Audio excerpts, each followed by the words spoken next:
पुनः स्वागत आपका आपकी अपनी चाणक्य कोचिंग में। टॉपिक हमारा चल रहा है रैंकिंग, और रैंकिंग में जो लोग कल नहीं आए थे वो लोग एक छोटी सी बात समझेंगे। जैसे हमारे पास टोटल ऑब्जेक्ट है 8, तो ये 8 ऑब्जेक्ट है, इनमें से किसी एक को चुनते हैं हम। इसको, इसकी पोजीशन लेफ्ट से कितनी है, तो इसकी पोजीशन लेफ्ट से है 5। इसकी पोजीशन राइट से कितनी है, तो 1 2 3 4, तो इसकी राइट से जो पोजीशन है वो है 4।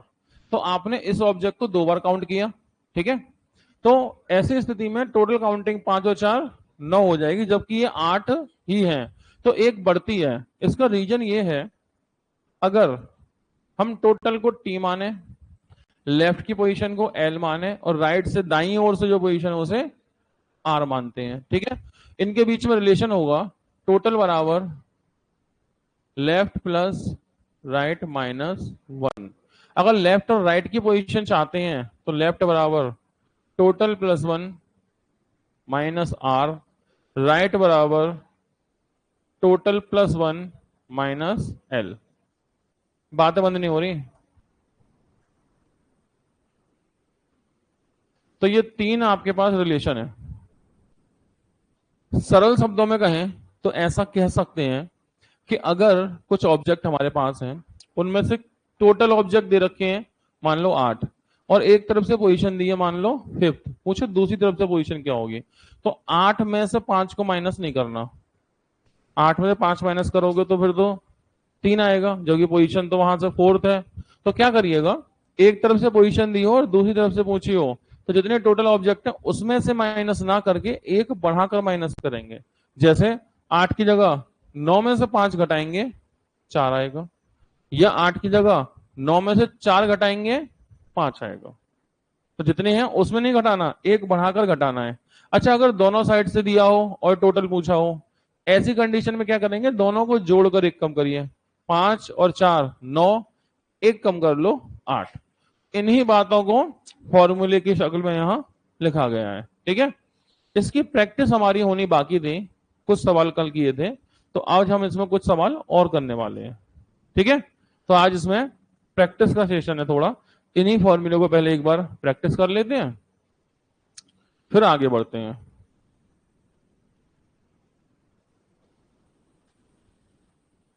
जैसे पहला क्वेश्चन चेक करेंगे क्या आंसर आएगा। पहला क्वेश्चन चेक करें, आंसर क्या होगा बताइए। सभी ऑनलाइन वाले लोगों को स्वागत। आकाश कुमार, चंचल Pushkar, very good morning. Question ये है, 39 विद्यार्थियों की क्लास में सुरेश अशोक से 7 रैंक आगे है।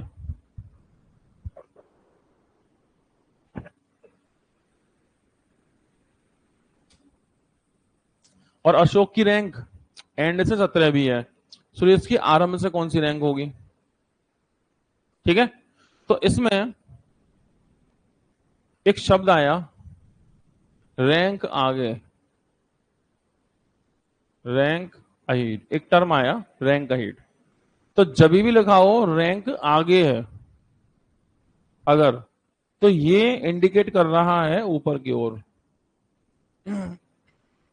जब भी लिखा हो ना रैंक आगे है, तो ये कहां इंडिकेट कर रहा है, ऊपर की ओर, ठीक है। जब भी बोले रैंक आगे है तो ये ऊपर की ओर इंडिकेट कर रहा है, ठीक। तो टोटल बच्चे कितने हैं, 39। सुरेश अशोक से 7 रैंक आ गया, Suresh is 7 rank ahead of Ashok. तो सुरेश 7 रैंक आ गया, मतलब सुरेश 7 रैंक ऊपर है, मतलब सुरेश 7 रैंक ऊपर है। तो सुरेश जो है वो अशोक से कितना रैंक ऊपर है, 7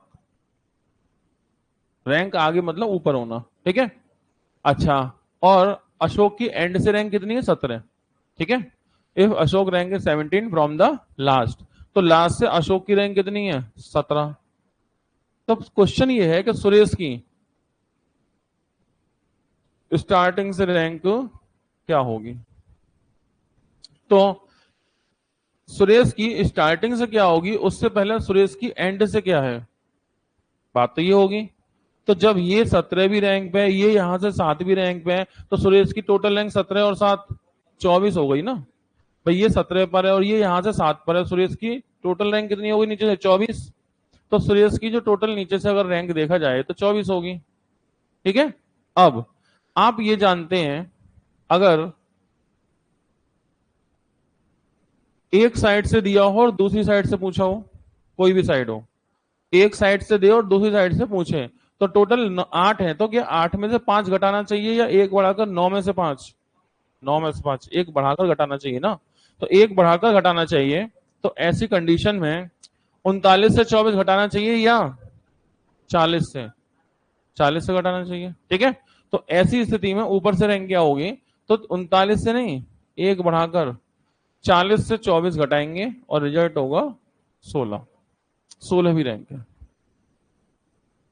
क्लियर?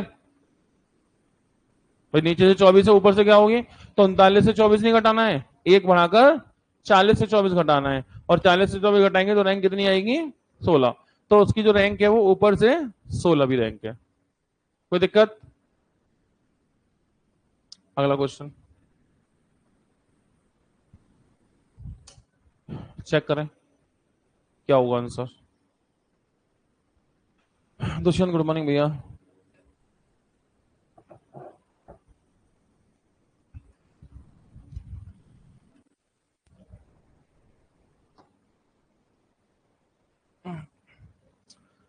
चेक करें क्या होगा आंसर।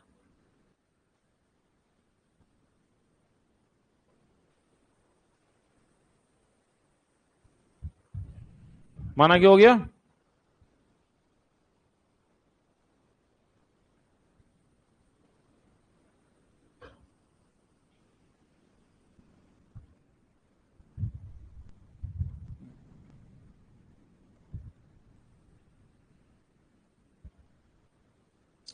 चालीस छात्रों की क्लास में सौरभ की सीट से 8वीं रैंक है, ममता की रैंक सौरभ से 5 अधिक है।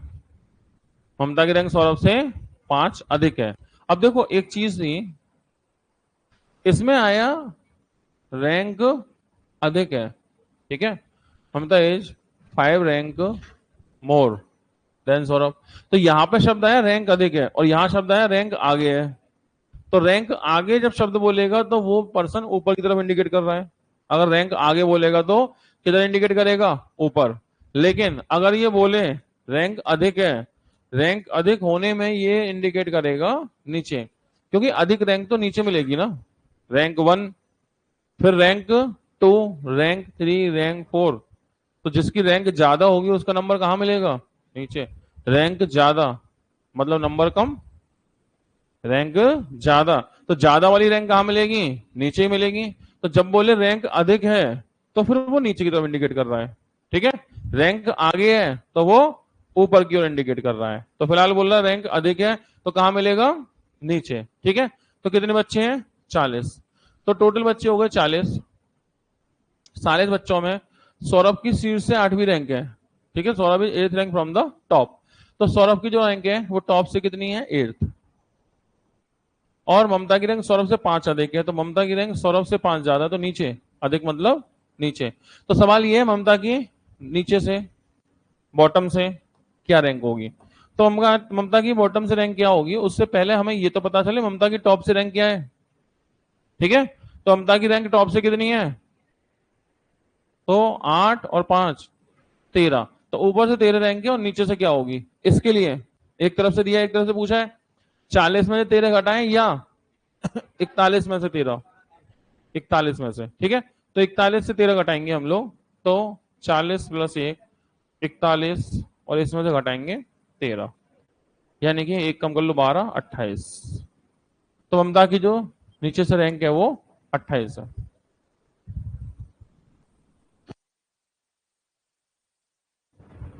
समझ पाए यहां तक बात, कोई दिक्कत परेशानी, आसान। तो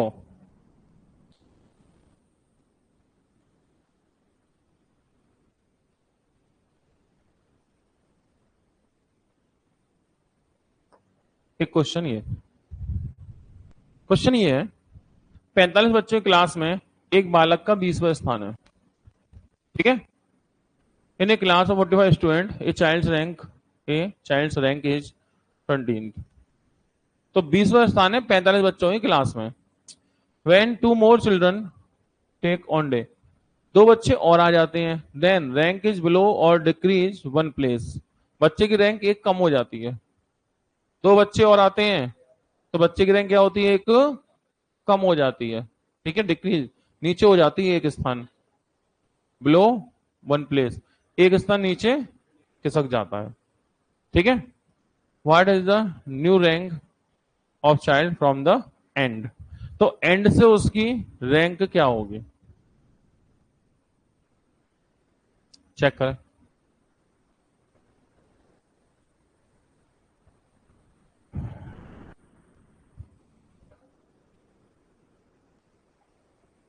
दो बच्चे और आ जाते हैं तो उसकी रैंक एक नीचे हो जाती है, तो अब उसकी एंड से नई रैंक क्या होगी,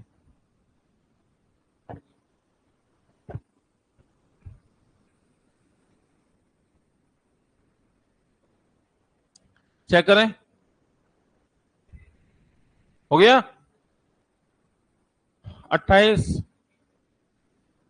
27, 26, 25, तो अलग अलग विद्वानों के अलग अलग मत हैं। तो कई बार ऐसे कुछ बिंदु होते हैं जहां पर इतिहासकार एक मत नहीं हो पाते, है ना। तो अभी इसमें दिक्कत आ रही है, मतलब दिक्कत वैसे कुछ नहीं है, दिक्कत ये है बच्चे आए हैं दो, रैंक शिफ्ट हुई है एक, बच्चे आए हैं दो, रैंक शिफ्ट हुई है एक, तो इस दिक्कत को दूर कर लेते हैं। टोटल बच्चे कितने थे, 45, और एक बालक था, अभी उसकी रैंक कितनी है, 20, दो बच्चे आएंगे, तो डिपेंड करता है ना वो दो बच्चे कहां पे आएंगे, दो बच्चे आएंगे तो डिपेंड करता है बच्चे कहां आएंगे। अगर वो बच्चे इस बच्चे से नीचे आए दोनों, तो इसकी रैंक 20 की 20 रहेगी। अगर वो दो बच्चे इस बच्चे से नीचे आके बैठते हैं तो इसकी रैंक टॉप से तो 20 ही रहेगी, ठीक है। अगर वो दो बच्चों में से एक बच्चे, दोनों बच्चे ऊपर आ गए तो इसकी रैंक 22 हो जाएगी, इसकी रैंक दो स्थान नीचे खिसक जाएगी। अगर दोनों बच्चे इससे ऊपर आके बैठेंगे तो इसकी रैंक क्या होगा, दो प्लेस में दो स्थान नीचे शिफ्ट हो जाएगी। अगर ऐसा हुआ कि एक बच्चा ऊपर एक बच्चा नीचे आया तो इसकी रैंक एक ही प्लेस शिफ्ट होगी, और इसकी रैंक एक ही प्लेस शिफ्ट हो रही है, मतलब एक बच्चा ऊपर आया होगा एक बच्चा नीचे आया होगा। खैर, हमें इससे मतलब नहीं कहाँ आया, हमें इससे मतलब है आखिर में क्या हुआ। आखिर में ये हुआ कि बच्चे तो हो गए 47, अभी कितने थे 45, दो बच्चे बढ़ गए, कितने हो गए 47, इसकी रैंक क्या हुआ, एक नीचे शिफ्ट हो गई, एक नीचे शिफ्ट हुई ना, तो एक नीचे शिफ्ट होगी, पहले 20 थी, अब कितनी रैंक हो गई, अब 21 हो गई, बस नीचे से रैंक क्या होगी, तो 47 में से इसकी घटाएं या 48 में से, 48 में से 47 से घटाएंगे या 48 से, 48 से, दो बच्चे बढ़ गए हैं ना, तो 47 प्लस एक माइनस 21, तो 27, तो अभी जो इसकी रैंक होगी वो 27वीं रैंक होगी, ठीक है। 27, 27, 27 बिल्कुल सही जवाब। सौरभ 14 को रिपीट कर दो, अभी करते हैं भैया, लेट तो नहीं आए सौरभ, हाँ जी, आई बात समझ में, बात नहीं। तो अभी उसकी रैंक जो नीचे से होगी वो कितनी होगी, बच्चे की नई रैंक नीचे 27वीं रैंक होगी, ठीक है।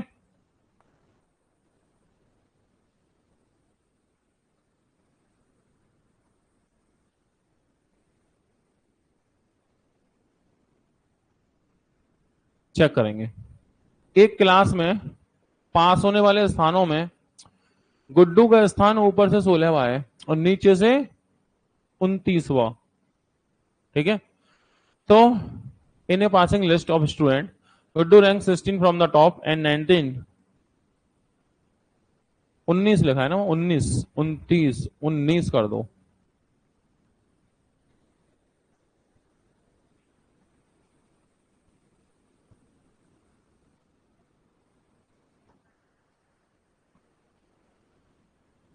उन्नीसवा है, ठीक है।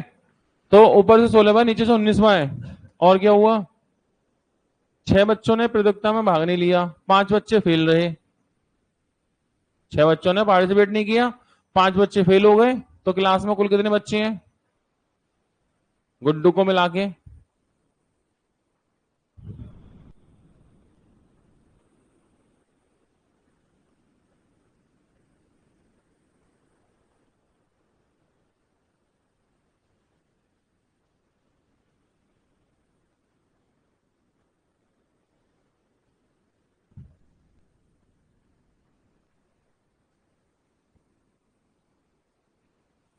है जी।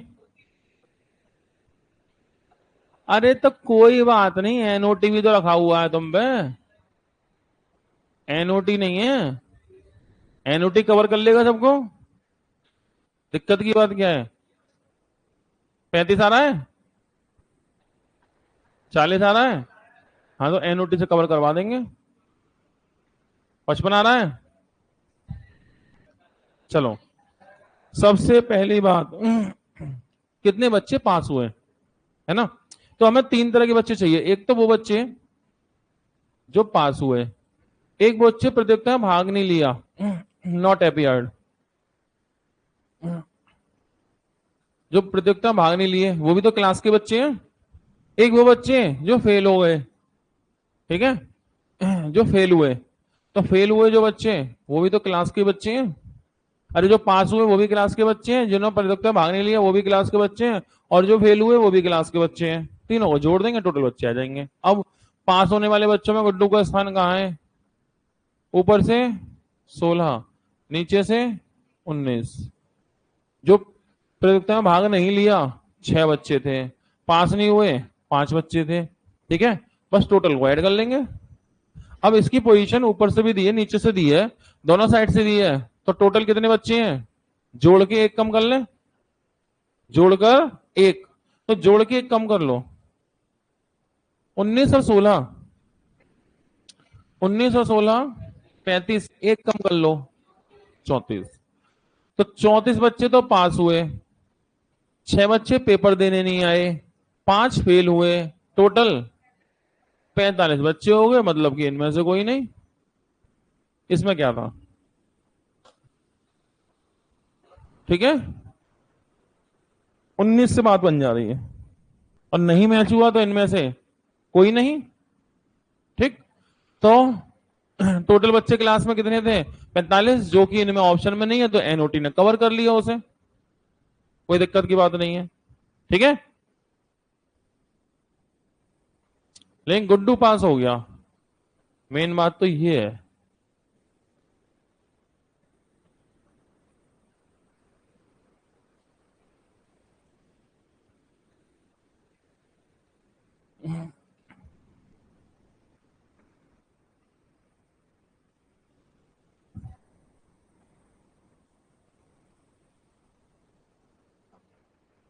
चलिए इसे चेक करें।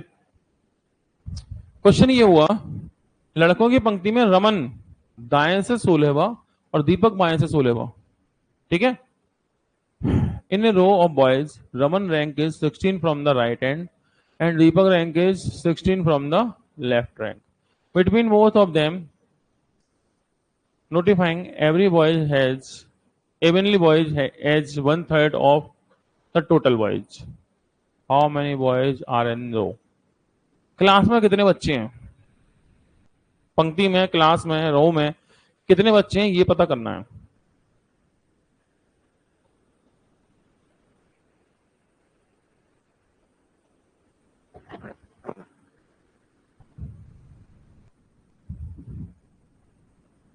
चालीस, 48, 46 ज्ञात नहीं कर सकते, या इनमें से कोई नहीं। मन, मन,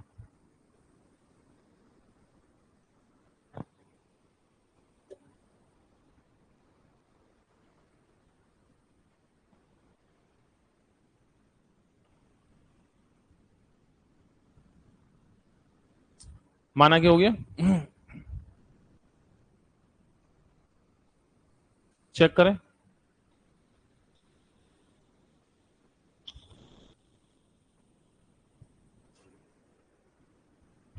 हो ही क्या होगा, होना होगा, तो इसमें क्या है। चलो चेक किया जाता है। 40, 48, 46, C and D can not be determined, निर्धारित नहीं कर सकते, ज्ञात नहीं कर सकते, या इनमें से कोई नहीं। ज्ञात तो कर लिया लेकिन जो आया वो इसमें नहीं है, ऐसा। और इसका आंसर होगा 48। पंक्ति में कितने बच्चे हैं? 48 बच्चे हैं। कैसे? ऐसे बात है नहीं। रमन दाएं से 16, तो रमन की पोजीशन लेफ्ट से दाएं से है ना ये तो। रमन दाएं से 16, दीपक बाएं से 16, इनके बीच, इनके बीच। तो जब बीच की बात आएगी तो क्या उसमें रमन और दीपक दोनों काउंटेबल होंगे? बीच वाले टर्म में तो किनारे वाले काउंट नहीं होते। बीच वाले टर्म में बिटवीन टर्म आएगा तो दोनों किनारे वाले काउंट नहीं होंगे उसमें। जैसे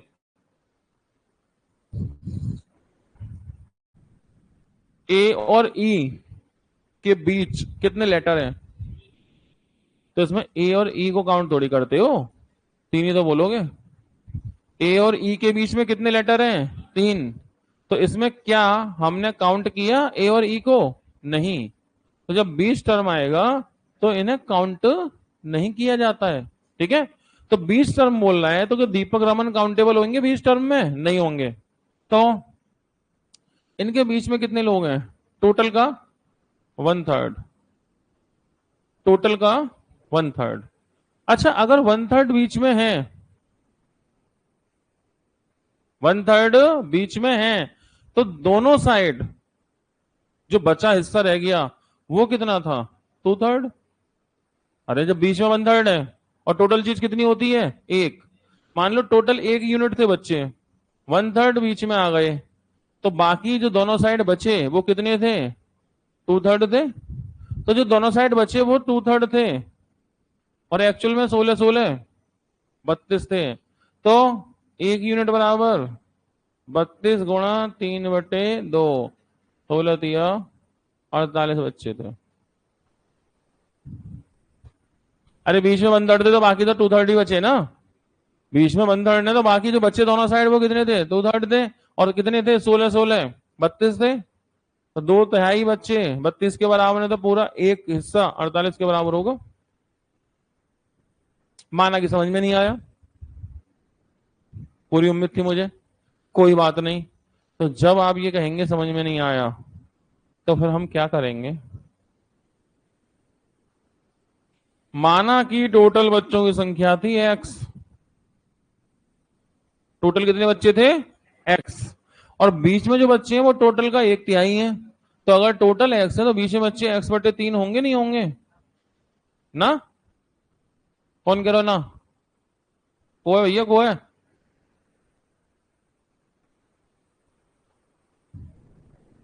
ना ना ना निकले, हाँ ही हाँ। ठीक है, तो टोटल बच्चे कितने हैं? x। कल भी ऐसा हो रहा था, मैं कह रहा था हाँ समझ में आया, कोई कोई बीच से ना ना कर रहा था। कल तो मैंने इग्नोर कर दिया, कोई बात नहीं, आवाज तो कल भी आई थी। लेकिन ये अब पास आ गया बच्चा मेरे, कल ये पीछे कल ये पीछे बैठा था, अभी आगे आ गया। अच्छा मैं नहीं आया था, ना ना निकले। टोटल बच्चे कितने हैं? एक्स, और बीच में बच्चे जो है 1/3 है, 1/3 है। तो एक्स का 1/3 तो x/3 ही होंगे। ठीक है, अब अगर मैं टोटल की बात करूं कि टोटल बच्चे, तो टोटल के सबको जोड़ो। देखो 16 बच्चे तो रमन दीपक तक हो गए, प्लस x/3 उनके बीच में हो गए, प्लस 16 बच्चे और हो गए। तो क्या ये टोटल बच्चे हो गए? और टोटल बच्चे तो बराबर होंगे ना एक्स के, टोटल बच्चे बराबर होंगे एक्स के। यहां से एक्स सोल्व कर लो अगर वो समझ में नहीं आई बात तो। देखो 16 16 32, एक्स माइनस x/3, 32 बराबर 3 एकम 3 में से एक गया, 2x/3, और 2 से कटता है 32 16 बार, 3 से गुणा कर लो, x बराबर 16 तिया 48। ठीक है,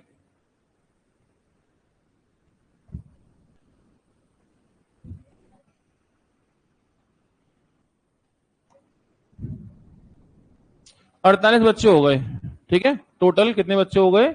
48। तो या तो इस काम को आप ऐसे कर सकते हैं, अगर ये समझ में आए तो ये अच्छी बात है, अगर ये समझ में ना आए तो ऐसे कर लो, ठीक है, दोनों बातें हो गई। तो टोटल बच्चे पंक्ति में कितने हैं? 48 है, और वो हम जान भी पा रहे हैं। कोई दिक्कत? आगे।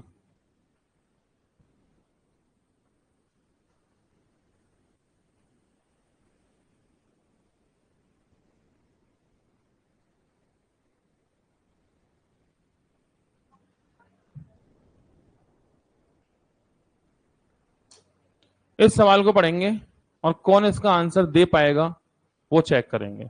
मन में सोच के रखेंगे, कोई जल्दबाजी नहीं करेगा, सोच समझ के जवाब देना है,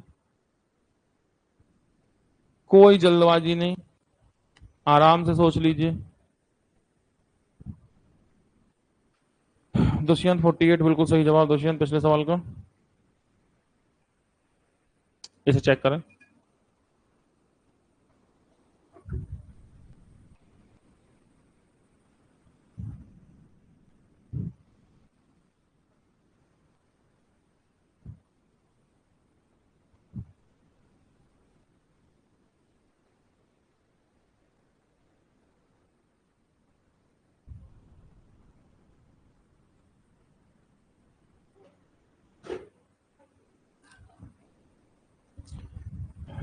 माना कि हो गया।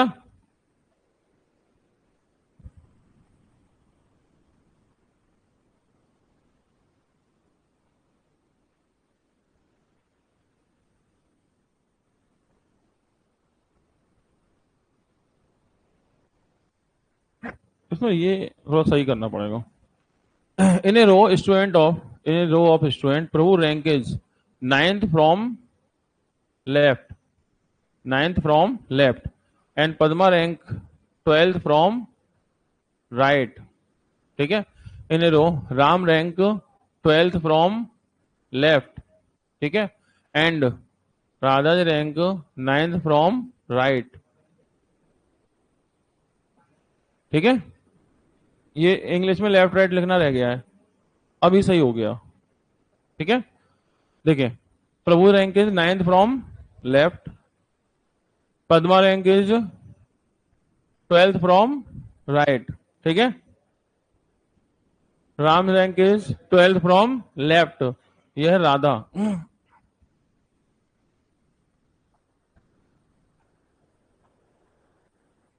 Radha rank is 9th from right. How many student are in the middle of Prabhu and Ram?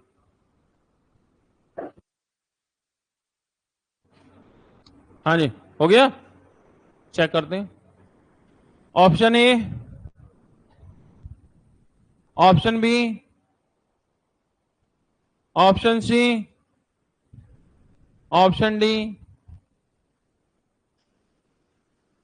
NOT वेनोटी नहीं है ना इसमें, इसलिए बाल बाल बच गए, ठीक है। तो क्वेश्चन क्या है? प्रभु और राम के बीच में चाहिए, ठीक है।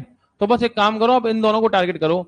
प्रभु rank 9th from left, Ram rank 12th from left, बस दो स्टेप से खेल खत्म, बाकी पढ़ने की जरूरत नहीं है। प्रभु बाएं से 9 बार है और राम बाएं से 12 बार है, बस 2 पॉइंट और सवाल खत्म। कैसे? प्रभु बाएं से 9, तो ये जो भी बच्चे हैं इसमें प्रभु लेफ्ट से कौन से पोजीशन पे है? 9th पर। राम लेफ्ट से 12th पर, बस ये प्रभु ये राम, हो गया काम। कैसे? देखो, इसका मतलब जानते हैं, अगर प्रभु का नंबर यहां से 9 है और राम का नंबर 12 है, तो प्रभु तक 9 बच्चे हैं, और यहां पे इसके बाद कितने होंगे फिर? 3, तो बीच में 2 होंगे और तीसरा होगा राम, तभी तो इतने बच्चे होंगे, 3 होंगे भाई। 9 10 11 12, दोनों के बीच में 2 बच्चे, इतनी सी बात थी, ठीक है। आपको बाकी सवाल पढ़ने की जरूरत ही नहीं है, क्योंकि हमें मतलब है सर प्रभु और राम के बारे में बोल रहा है, तो हम क्या करेंगे? सिर्फ इतना काम करेंगे, इसकी प्रभु की रैंक लेफ्ट से 9 है और राम की रैंक लेफ्ट से 12 है, और दोनों ही लेफ्ट से है, अच्छी बात है। मतलब यहां प्रभु तक कितने बच्चे हैं? 9, और राम तक कितने बच्चे हैं? 12। तो 9 के बाद 12, 3 बच्चे बचे, 3 बच्चे, 3 में से एक खुद राम ही होगा, तो बीच में 2 और होंगे, तो दोनों के बीच में कितने बच्चे हैं? 2 बच्चे हैं, बस। इतना सा सवाल था, पूरा पढ़ने की जरूरत नहीं है, हमारा 2 स्टेप से ही काम हो जाएगा। समझ पाए? चलिए, तो मैं समझता हूं कि जो फॉर्मूला हमने लिया था, ये जो स्टार्टिंग के इनिशियल फॉर्मूले थे, तो इन फॉर्मूले से हमारा कनेक्टिविटी अच्छी खासी बन गई होगी, समझ गए होंगे। लेकिन ये फॉर्मूले हमारे तभी काम करते हैं, सारी बातें किसी एक ही पर्सन के बारे में चल रही हो। अगर ये अलग अलग पर्सन हो जाते हैं तो फिर आपके ये फॉर्मूले काम नहीं आते हैं। समझ पा रहे हैं? तो इस तरह के सवाल आप इन 3 फॉर्मूले से निपटा सकते हैं। लेकिन जिसके बारे में बात चल रही है वो एक ही पर्सन है, उसी की लेफ्ट राइट से पोजीशन गिवन हो, या फिर उसमें और भी लोग हैं, लेकिन हमें किसी एक को टारगेट करना होता है जिसकी पोजीशन दोनों साइड से आपको मिलेगी, तभी आपके ये फॉर्मूले चलने वाले हैं। ठीक है, इसके बाद आगे बढ़ते हुए चलते हैं थोड़ा सा।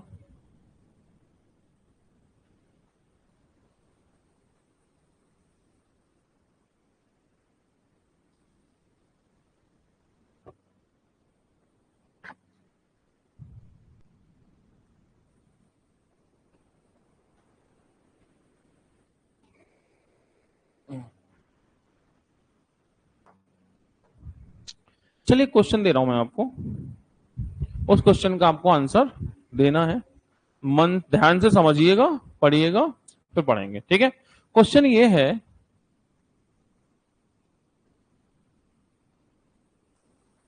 किसी पंक्ति रो में, किसी पंक्ति रो में बाबू का स्थान बाएं से यानी लेफ्ट से 12वां है। बाबू का स्थान कहाँ है? लेफ्ट से 12, एक पंक्ति में। ठीक है, तो बाबू का स्थान लेफ्ट से 12 है तथा सोना का स्थान, अरे नाम है इसमें, क्या है, सोना का स्थान दाएं यानी राइट से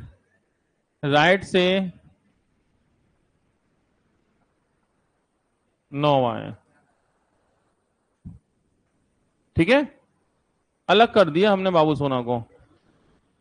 तो बाबू का लेफ्ट से 12 है और सोना का राइट से 9 है। 3 सवाल पूछे जाएंगे आपसे। चलो 3 नहीं, एक ही बताओ। पंक्ति यानी रो में कुल कितने बच्चे हैं? जो पंक्ति है, रो है,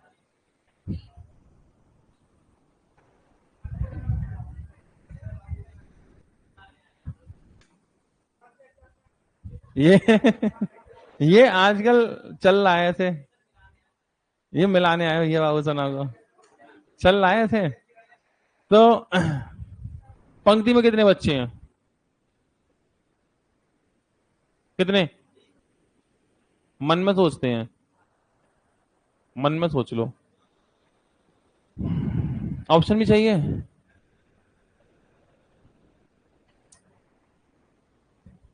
बात नहीं।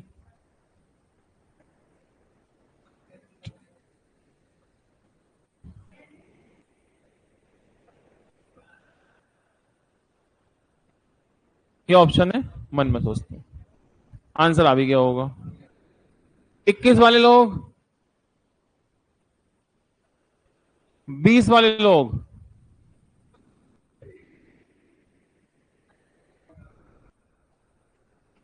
इनकी दिक्कत नहीं है। दिक्कत इनकी इसलिए नहीं है क्योंकि हमने कहा था दोनों इंफॉर्मेशन एक ही पर्सन के बारे में होंगी तो टोटल लोग निकल ही आएंगे।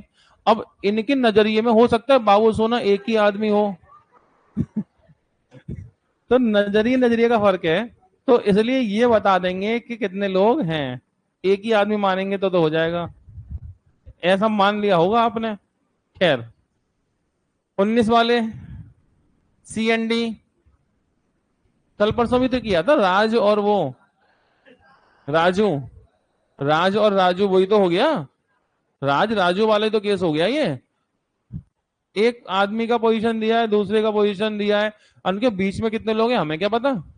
तो आप कभी नहीं बता पाएंगे इसमें टोटल कितने लोग हैं, क्योंकि बाबू की पोजीशन लेफ्ट से है 12 और सोना की पोजीशन है लेफ्ट राइट से 9। अब इनके बीच इन टोटल कितने लोग हैं ये जानने के लिए बेहद जरूरी है पता चले कि इनके बीच में कितने लोग हैं, और इनके बीच में कितने लोग हैं क्या पता। इसलिए कभी पता नहीं चलेगा पंक्ति में कुल कितने लोग हैं। समझ गए? तो इस सवाल का आंसर होगा सी एंड डी।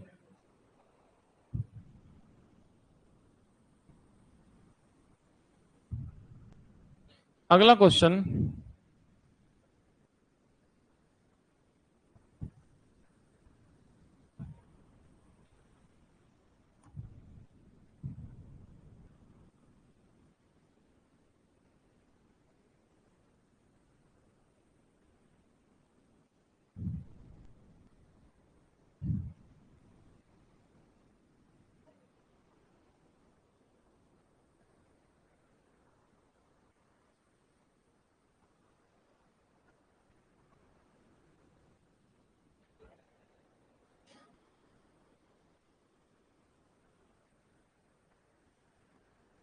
अगला क्वेश्चन सेम कंडीशन वही है। अभी तो पीछे पूछा था कि कितने बच्चे हैं, कंफर्म पूछा था कितने बच्चे हैं, नहीं पता, मतलब पता नहीं चलेगा, तो इसलिए आपने बोल दिया सी एंड डी। अगला क्वेश्चन ये है कि इस पंक्ति में टोटल मैक्सिमम कितने बच्चे हो सकते हैं, मैक्सिमम अधिक से अधिक कितने बच्चे हो सकते हैं इस पंक्ति में। ठीक है, पिछले में तो क्या कंफर्म पूछा था कि भाई कितने बच्चे हैं, अभी पूछ रहे हैं हम ज्यादा से ज्यादा कितने हो सकते हैं। ऐसा मन में सोच लीजिए, ज्यादा से ज्यादा अधिक से अधिक कितने हो सकते हैं मन, और हो गया, इसमें लिखा पढ़ी तो कुछ करनी नहीं है। चेक करते हैं, ए वाले लोग, बी, सी, डी, ई। अब ज्यादा से ज्यादा कितने हो सकते हैं, तो देखो ये तो बाबू फिक्स हो गया 12 नंबर पे, सोना फिक्स 9 पे। अब बच्चे ज्यादा कितने होंगे वो डिपेंड करेगा इनके बीच में कितने लोग हैं। इनके बीच में जितने ज्यादा लोग होंगे पंक्ति में रो में उतने ही ज्यादा लोग होंगे। अब इनके बीच में कितने ज्यादा से ज्यादा लोग हो सकते हैं क्या पता, पूरी दुनिया इनके बीच में आ जाए। कल बात हुई थी, तो पता नहीं कितने लोग होंगे, होते ही चले जाएंगे, इसलिए आंसर होगा सी एंड डी। निर्धारित नहीं कर सकते क्योंकि हमें ये पता नहीं है ना कि इनके बीच में कितने लोग हैं, इसलिए आंसर होगा सी एंड डी। सही है। अगला क्वेश्चन,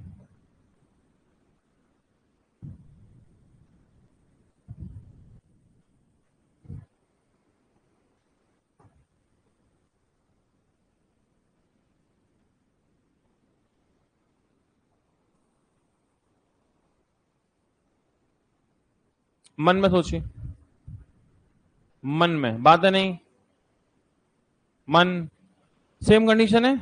ठीक है, पहले पूछा हमने कुल कितने लोग हैं, नहीं पता। कई बार पूछता अधिक से अधिक कितने लोग हैं, वो भी हो गया, कई बार मिनिमम ही पूछ लेता है। तो तीनों तरह के सवाल सामने आ जाएंगे ना, तो जब एग्जाम टाइम पर कोई क्वेश्चन आया, प्रैक्टिस के दौरान कोई क्वेश्चन आया, तो कोई कंफ्यूजन नहीं होगा, कोई कंफ्यूजन नहीं होगा, इसलिए तीनों शब्दों को हम समझ के चल रहे हैं। ठीक है, तो आंसर आप जानते ही हैं, कोई दिक्कत नहीं, फिर भी एबीसीडी करने का मेरा फर्ज ही है, चेक करवा लेते हैं। ए वाले लोग, बी वाले लोग, सी वाले लोग, डी वाले लोग और ई वाले लोग। चलिए, तो याद रखिएगा कम से कम कितने लोग हैं, इसका आंसर आएगा सिर्फ इस टाइप के क्वेश्चन में सिर्फ एक ही आंसर आता है, और वो आता है मिनिमम का। इसलिए मैंने तीनों क्वेश्चन सॉल्व करा दिए, क्योंकि इनमें से क्या पता कौन सा क्वेश्चन आ जाए। अब ध्यान से समझो, हमारे पास थे टोटल 3 क्वेश्चन। नंबर 1, टोटल कितने लोग हैं, जिसका आंसर नहीं पता चला। नंबर 2, मैक्सिमम कितने लोग हैं, जिसका आंसर नहीं पता चला। नंबर 3, मिनिमम कितने लोग हैं इसका पता चलेगा, इसका पता चलेगा। और वैसे डायरेक्ट बता दूं, जब भी पूछे मिनिमम कम से कम कितने लोग हैं, तो दोनों नंबर में से जो बड़ा नंबर होता है, जब भी पूछे मिनिमम, बीच में तो इनके पता नहीं कितने लोग हैं, लेकिन पूछे कम से कम कितने लोग हैं, तो दोनों में से जो बड़ा नंबर होगा, कौन बड़ा है, 12।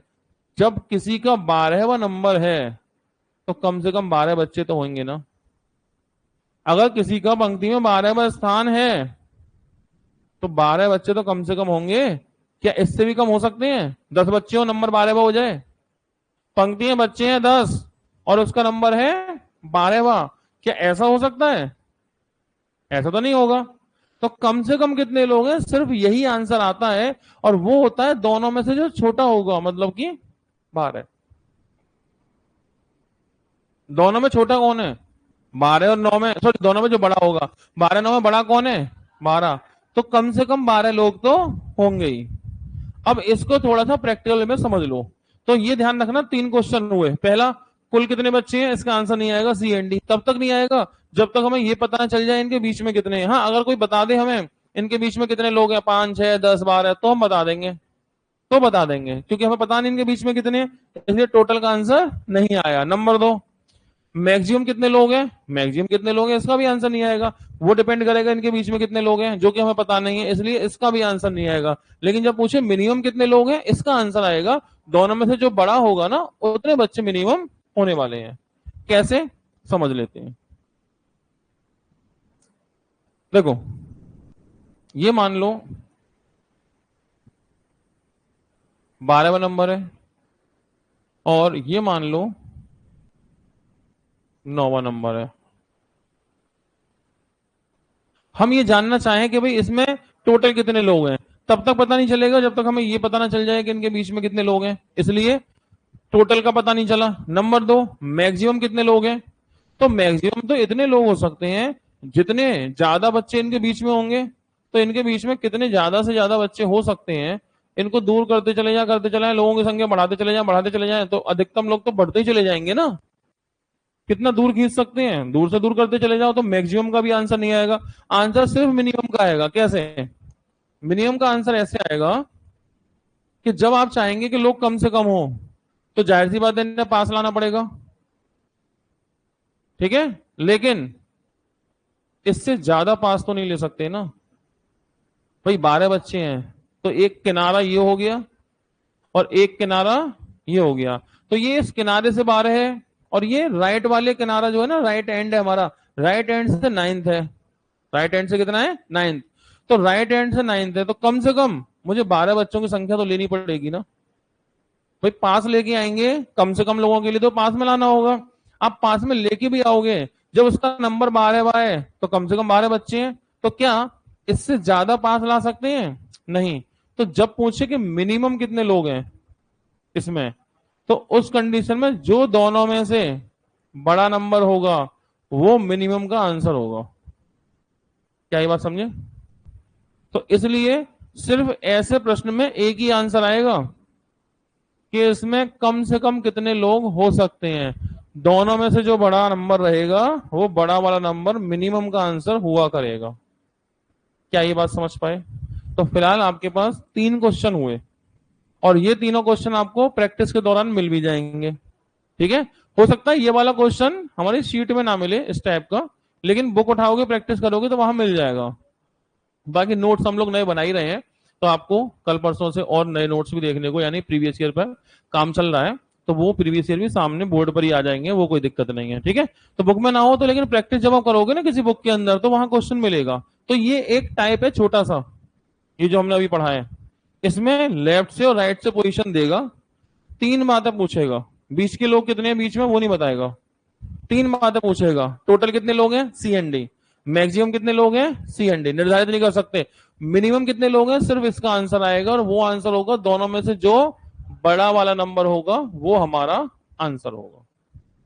और कोई लिखा पढ़ी करने की जरूरत नहीं है, डायरेक्ट आंसर आएगा, ठीक है। तो ये वाला टाइप अपने हाथ से नोट कर लेना अपने नोट्स में, ये आपका एक टाइप हो गया, ठीक है, याद रहेगा। और इसके क्वेश्चन शीट में नहीं है, इसलिए आपको खुद से नोट बनाने पड़ेंगे उसके। हाँ, बुक कोई भी उठाओगे उसमें देखोगे वहां मिल जाएंगे। तो ये वाला टाइप क्लियर हुआ। इसके बाद की बातें होंगी हमारी अब अगली क्लास में, ठीक है। अच्छा ये बताओ कि इससे पहले जो चैप्टर था कैलेंडर था शायद, तो उसके डाउट्स वगैरह हैं हमारे? कल शनिवार है ना, कल फ्राइडे है। अच्छा कल फ्राइडे है तो कोई बात ही नहीं है, फिर कोई बात ही नहीं है। शनिवार बात कर तो फिर आगे का काम मैं कल कराऊंगा इसका, आगे का काम मैं इसका कल कराऊंगा।